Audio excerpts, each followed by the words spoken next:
Nuo kurios pradėti? Nuo blogos. Bloga yra tame, kad realiai robotai parduoda geriau negu daugelis iš čia sėdinčių žmonių.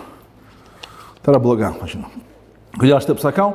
Nes aš esu Amerikoje įsigijęs kompaniją, kuri parduoda masiškai dirbtinio intelekto produktus, tai yra neurodarbuotojus, tarp jų yra neuropardavėjai, neuromarketologai, neurovadovai. Ir aš, kadangi 30 metų praleidau laukuose stebint, ką daro geri pardavėjai, blogi ir labai geri, aš turiu dabar pripažinti oficialiai, kad robotai laimėjo. Net nelabai treniruotas robotas parduoda žymiai geriau, derasi žymiai geriau, negu 97% profesionalų. Ir dar bloga žinia yra tame, kad pusė iš čia sėdinčių žmonių, ko gero po metų jau neteis į konferenciją. Kodėl? Nes bus atleisti.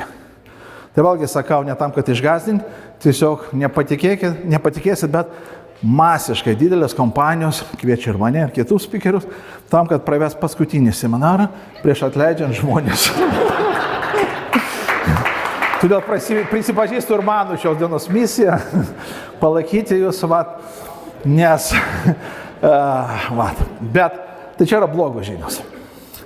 Ir patikėkit, keista stebėti, kai milžiniškos korporacijos, neseniai teko dirbti su Japonų korporacija, kuri pakvietė kelis tūkstančių žmonių, aš pravedžiau seminarą ir tai buvo paskutinis, nes jie buvo visi atleisti. Geri pardavėjai, super pardavėjai, farmacinis verslas, milžiniški atlyginimai, fantastiškus. Ir tai jau tendencija. Milžiniškas kiekis žmonių atleidžiama iš Google korporacijos, programuotojai. Kodėl? Nes robotai jau geriau programuoja negu programuotojai. Kadangi aš gyvenu Amerikoje, teko stebėti, kaip Holivude išeina piketuoti didžiulis kiekis darbuotojų. Kodėl? Nes kino industrija jau jie nebereikalingi. Ir atsiranda mintis, kur visą tai veda. Ir dažniausiai, kai tenka dabar kalbėti apie dirbtinį intelektą ir apie jūsų dalykus, akyse toks nerimas. Paketam, kam iš tikrųjų yra nerimas.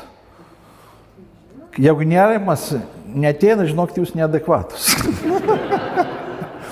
Bet gera žinia, ir šiandien mes apie tai pakalbėsim, kad iš vienos pusės lygtais ir pavojus, nes daugelis profesijų, anksčiau buvo manoma, kad bus pakeisti žmonės, kurie, juodą darbą dirba, bet pasirodo, juodam darbui, santechnikui, kurti robotą neapsimoka. Bet visi, kurie dirba su kompiuteriais, praktiškai yra kandidatai į tai, kad robotai juos pakeis. Bet gera žinia, mes turime ypatingą šansą. Kodėl? Todėl, kad jeigu mes nesipriešinsim, neignoruosim, bet paklausysim, ką sako Mantas, ką pasako Igoris ir padėsim greičiau domėti šitai dalykas ir integruosim į savo gyvenimą šitą monstrą, tai iš tikrųjų mes galim išėti visiškai į kitą lygį.